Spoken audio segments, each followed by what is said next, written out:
My name's Sean Wellman. I'm a part of the support team here at SBS. I've been part of the SBS Portal project that's been in the works since the start of this year, and that's what I'd like to go over today. I'm going to jump through a few slides rather quickly, and then I'll be jumping into some demos, and then hopefully I have a little bit of time for some questions at the end. So in early July, we rolled out a new SBS user portal. Maybe some of you on the call have already seen it. It replaced what was previously on support.spatialbiz.com. We converted all of the accounts over from our previous system onto the new one. So what is it? So just like the old system, it's a place where you and other users can go to download SBS products and access documentation, manage licenses, create support tickets, and stuff like that. So why the change? So maintainability, we wanted to provide ourselves and our end users with some future proofing. We chose a new platform that we felt aligned with our goals now and in the future. Usability, we wanted to provide our customers with a more approachable system that was both intuitive and functional. And finally, scale. We wanted to build a platform that could be easily scaled up as we continue to grow our customer base and our product library. As we continue to grow, so will the user portal. And then right there at the bottom, you see the two links there. Both portal.spatialbiz and support.spatialbiz.com will take you to the same place. So as mentioned in the last slide, the portal's an ongoing project, and you'll likely continue to see upgrades and changes as we progress. During the initial development phases of the portal, usability was one of our top priorities. So not only did we want to make the experience for our customers better, but we also wanted to save them time. So we engaged some of our customers during development and tried to identify some of their common questions and issues with the previous site. And we used those results to develop what we thought was a much more user-friendly experience. And of course, during development, security was one of our highest priorities. We used the latest up-to-date frameworks available from Microsoft to ensure that SBS accounts were safe and secure. So before I jump into some of the demos, I'd like to address just a couple things. So first, some of you may have seen the landing page on the portal. Currently, it contains information about the upgrade and some helpful tips for creating or accessing your account. In the coming weeks, we'll be changing the landing page and providing content that will change regularly and keep you up to date about anything new or any announcements from SBS. And second, we're in the beginning stages of introducing some analytics for SBS hosted licensing options. So not all customers will have access to these reports, but anyone designated as a license administrator will have access to these. So some of you may have already seen these reports, like the one shown on the right. So by the end of next month, we'll be completing our licensing analytics and adding it to named user as well. And I'll be demoing a little bit of how we manage named user licenses too. We're also excited about this new functionality. We think it'll provide a lot of insight to our customers about their SBS licenses that they didn't previously have. So this is what the download page looks like. You can access it by just clicking on downloads up here or by navigating to this link. So just kind of going across, we see automated utility design, substation design suite, and the SpatialBiz plugin for FME. So for this example, I'll just kind of go through AUD. So if you click on download here, so you have a list of all of the publicly available versions of AUD. So we see 828, 813, and 809, and 7312, as well as the release date. And importantly here is the map version. So something that's useful to point out is So this grid is filterable. So like, let's say, for example, your organization is only on map 2020. So you are only ever concerned about versions available for map 2020. So you could set this filter to show all the versions available for 2020, and then you could actually save this URL and come back to it at a later time, so that the next time you come here, you could kind of just verify, okay, this is still the latest version for map 2020. And then if I click on download, so we have a little bit of a description, just kind of saying what it's compatible with here, and then of course the download button for the product, and then we also have the associated products right here. So if I expand that, so these are going to be all of the additional optional installers for AUD.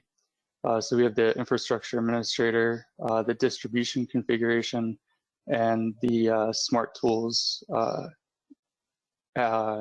independent tool, and the analytics as well. And then so this is where you can download those. And then we also included the release notes. So now you can access the release notes in the same place where you download the product. So if you are interested in downloading a newer version of AUD, right on the same page, you can go over maybe the system requirements, or more importantly, like the enhancements and resolved issues. And then something else that's also worth noting as well is, this URL is static. So, you could save it, you could send it to somebody and simply pass it along, just like that. And next, I wanted to briefly touch on the knowledge base. So knowledge base can be accessed, right up here. And we have everything broken down by category here as well. And then there's also search functionality as well. So for example, like if I wanted to search for, maybe pooling tension. So if I do just tension here, so we have pooling tension, so, just it'll finish the search for you. Sorry, that's what I was looking for. And if I click search, so now not only will it give you, maybe the white paper that's associated with pooling tension, but you can also find release notes that mention pooling tension. So if I open this in a new tab and then just do the out-of-the-box search for, like, just hit Control F, and then maybe do a search for tension. So here we could see one of the enhancements in this particular version was related to pooling tension, so I could review that here. And then next I wanted to go over the PUG Form. So that's accessible right up here. And so it's pretty similar to the last one. So we have the same topics along here. We have recent activity, new posts, and then my posts as well.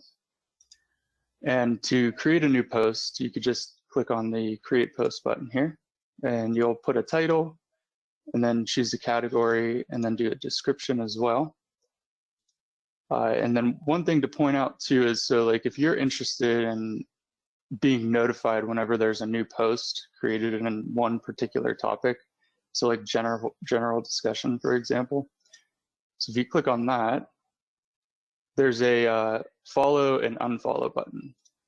So if I click on follow, that means anytime that there's a new post, I'll be notified with a direct link to that new post. And then of course, unfollow would turn off those notifications. You could also follow specific posts. So maybe you don't want to follow an entire topic. Maybe just something catches your eye and you want to get notified whenever there's a response. So you could follow those as well. And then next, I wanted to go over projects.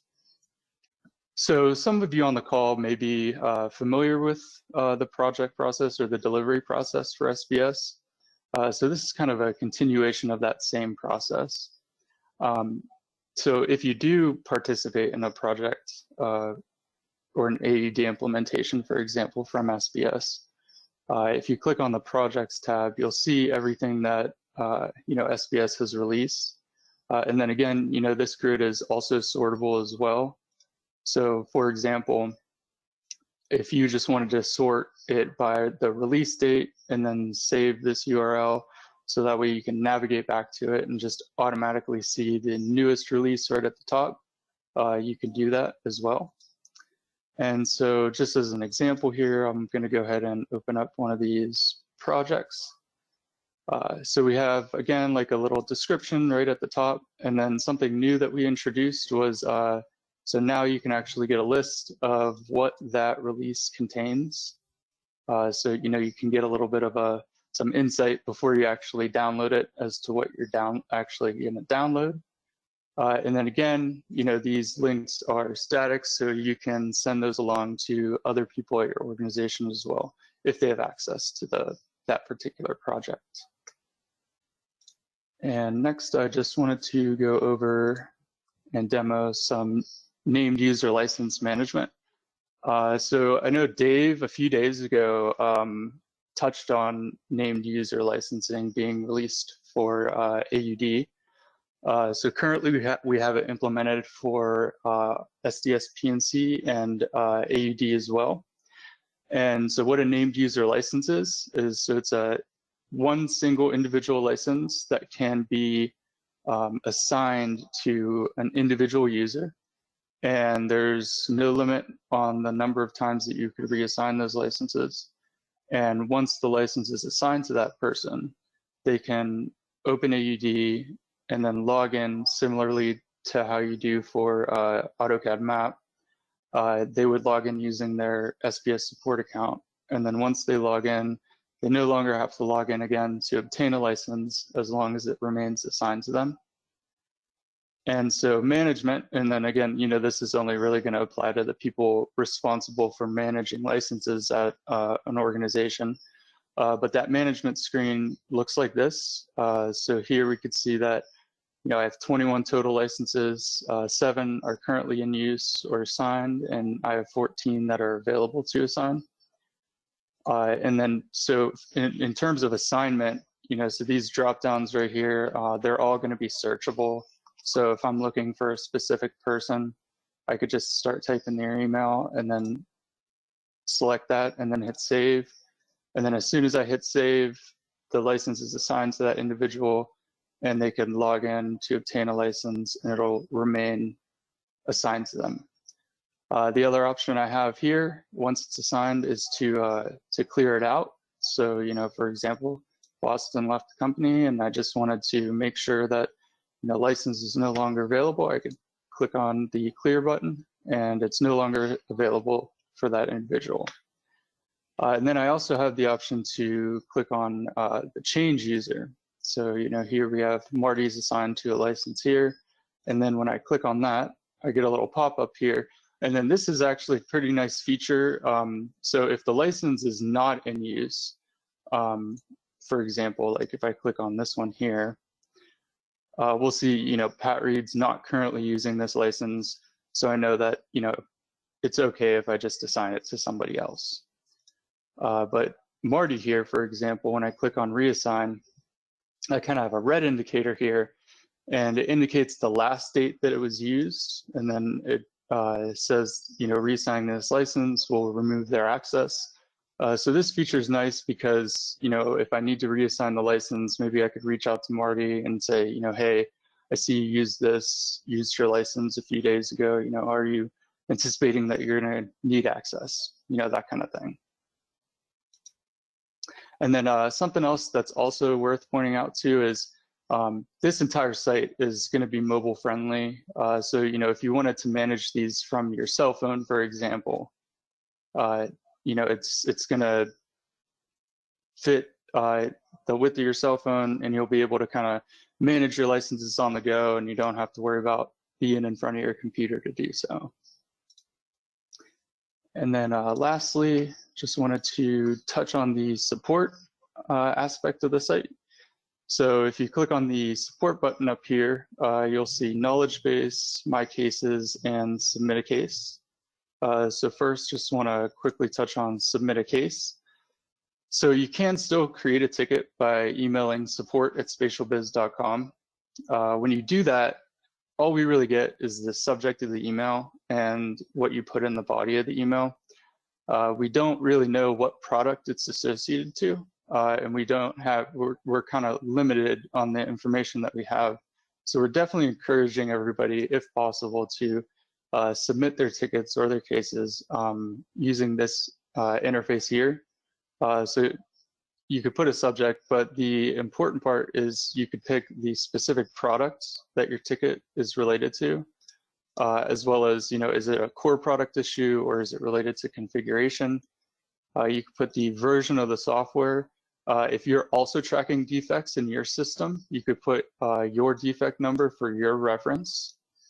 You could pick the type, problem, feature request, question. You could set a priority, which that's a new aspect that we've introduced in this rollout.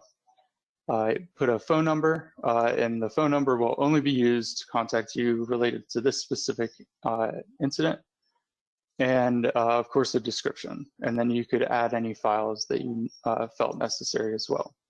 And so once a case is submitted, you'll receive an email saying that, we're going to review your case, and you'll also receive any notifications for responses.